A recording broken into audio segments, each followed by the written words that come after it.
नमस्कार, आप देख रहे हैं खबर असरदार। मैं हूं आपके साथ पूजा सचदेवा और खबर असरदार में आज भोपाल से आई अहम खबर के साथ बुलेटिन की शुरुआत। लॉ एंड ऑर्डर पर सीएम की बड़ी बैठक, जहां पुलिस मुख्यालय में मुख्यमंत्री ने बड़ी बैठक ली है। अधिकारियों के साथ सीएम की मीटिंग है। रायसेन में मासूम से दरिंदगी पर मुख्यमंत्री बेहद सख्त हैं और इस मसले पर यह महत्वपूर्ण बैठक हो रही है, क्योंकि आरोपी अब तक गिरफ्तार हो नहीं पाया। लोगों का गुस्सा सड़कों पर देखने को मिल रहा है। रायसेन में 6 साल की मासूम के साथ दरिंदगी की वारदात को अंजाम दिया गया और कानून व्यवस्था को लेकर मुख्यमंत्री की बड़ी बैठक हुई है। पुलिस मुख्यालय में ही सीएम ने ये बड़ी बैठक ली है। अधिकारियों के साथ मुख्यमंत्री की ये बड़ी मीटिंग हुई। आपको बता दें, रायसेन जिले में गौहरगंज थाना इलाके में ये वारदात अंजाम दी गई थी और इसके बाद से ही स्थानीय लोगों का गुस्सा सातवें आसमान पर था। चक्का जाम कर दिया गया था हाईवे पर। और इतना ही नहीं, वारदात के बाद से ही लोग धरने पर बैठे हुए हैं, कार्रवाई की लगातार मांग कर रहे हैं। लेकिन जो आरोपी सलमान है वो अभी तक पुलिस की गिरफ्त से बाहर है और यही लोगों की नाराजगी की वजह भी है। इसके बाद इस पर सरकार भी सख्त है। मुख्यमंत्री ने इस पर संज्ञान भी लिया है और अब बैठक बुलाई। रमाकांत दुबे भोपाल से कनेक्ट हो गए हैं डिटेल्स के साथ। रमाकांत, मुख्यमंत्री ने ये बड़ी बैठक ली है, क्या अपडेट मिल रहा है? किस तरीके की ये बैठक रही, क्या निष्कर्ष निकला? जी देखिए, मुख्यमंत्री डॉक्टर मोहन यादव जो है वो पुलिस मुख्यालय में मौजूद हैं और अभी ये बैठक जारी है। पुलिस के वरिष्ठ अधिकारियों के साथ कानून व्यवस्था की समीक्षा करने को लेकर ये बैठक पिछले आधे घंटे से लगातार चल रही है और सीएम डॉक्टर मोहन यादव अधिकारियों को इसमें निर्देश दे रहे हैं कि जिस तरह के मामले, रायसेन का मामला इन दिनों जो है सबसे ज़्यादा सुर्खियों में, लगभग 5 दिन हो गए हैं। 6 साल की मासूम से दुष्कर्म करने वाला सलमान अभी तक पुलिस की गिरफ्त से बाहर है। इसके साथ ही राजधानी भोपाल में भी आए दिन लगातार जो है वो वारदातों के मामले सामने आ रहे हैं। बदमाश खुलेआम पुलिस को चुनौती देते हुए भी नजर आ रहे हैं। सोशल मीडिया पर वीडियोस अपलोड कर रहे हैं, पुलिस को चुनौती दे रहे हैं कि हम इन्हीं चाकू से मुखबिरों को काटेंगे, हमें रोक सकते हो तो रोक लो। इस तरह की वारदातें जो सामने आ रही हैं वो लगातार कहीं ना कहीं शासन व्यवस्था पर और प्रशासन पर सवाल खड़े करती हैं और स्वयं मुख्यमंत्री ने इस पूरे मामले में संज्ञान लिया है। रायसेन के मामले को उन्होंने बेहद गंभीरता से लिया है। उस बच्ची के लिए पढ़ाई लिखाई की व्यवस्था करने के भी निर्देश दिए गए हैं और माना जा रहा है कि जो बैठक अभी जारी है इसमें कानून व्यवस्था को लेकर कुछ बड़े फैसले या बड़े निर्देश लिए जा सकते हैं और कुछ लोगों को शायद पुलिस अधिकारियों पर भी इस पूरे मामले को लेकर गाज गिर सकती है। चलिए, बहुत शुक्रिया रमाकांत आपका इस पूरी जानकारी के लिए, धन्यवाद।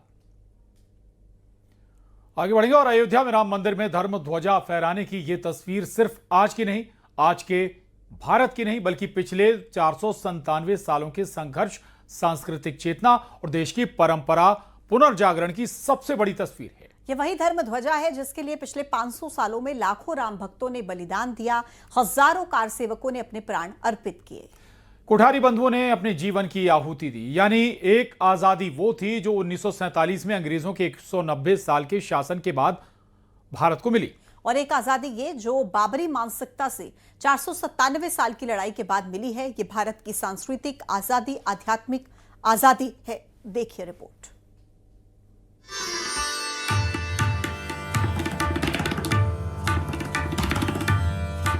लहरा उठा राम ध्वज,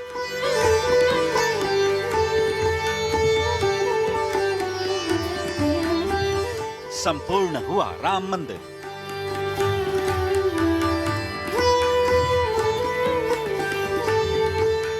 सज गया राम दरबार।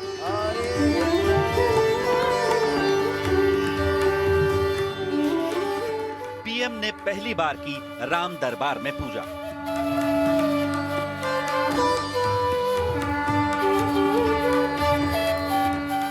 राममय हो गई अयोध्या।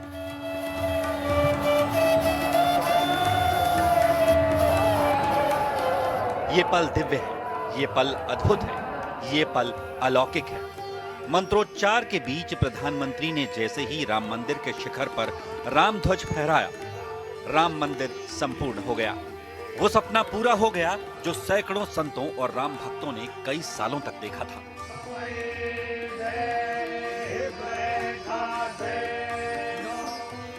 अभिजीत मुहूर्त में प्रधानमंत्री नरेंद्र मोदी ने जैसे ही बटन दबाया, 11 फीट ऊंचा और 22 फीट लंबा तिकोना समकोण त्रिभुज जैसा दिखने वाला ध्वज राम मंदिर के 161 फीट ऊंचे शिखर पर लहराने लगा। संत झूम उठे। राम मंदिर परिसर जय श्री राम के नारों से गूंज उठा।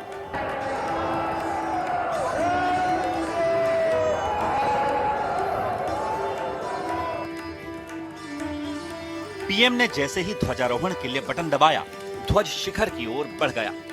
मंत्रों की गूंज के बीच प्रधानमंत्री उसे एकटक निहारते रहे।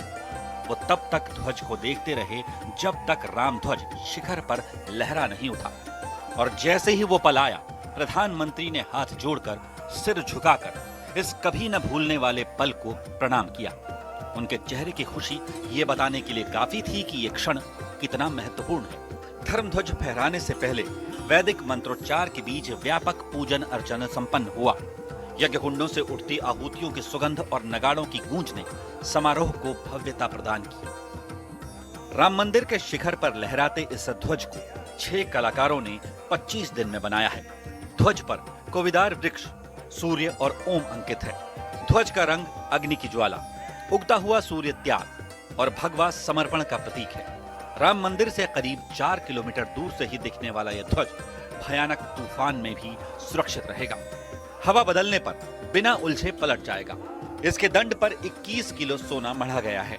जिस मुहूर्त में राम ध्वज राम मंदिर के शिखर पर लहराया, उस समय प्रधानमंत्री, संघ प्रमुख मोहन भागवत, स्वामी गोविंद देवगिरी, उत्तर प्रदेश की राज्यपाल आनंदीबेन पटेल और मुख्यमंत्री योगी आदित्यनाथ समेत करीब 7,000 लोग वहां मौजूद थे। राम ध्वज फहराने से पहले प्रधानमंत्री और मोहन भागवत पहली बार राम दरबार पहुंचे। दोनों ने राम दरबार में पूजा और आरती की।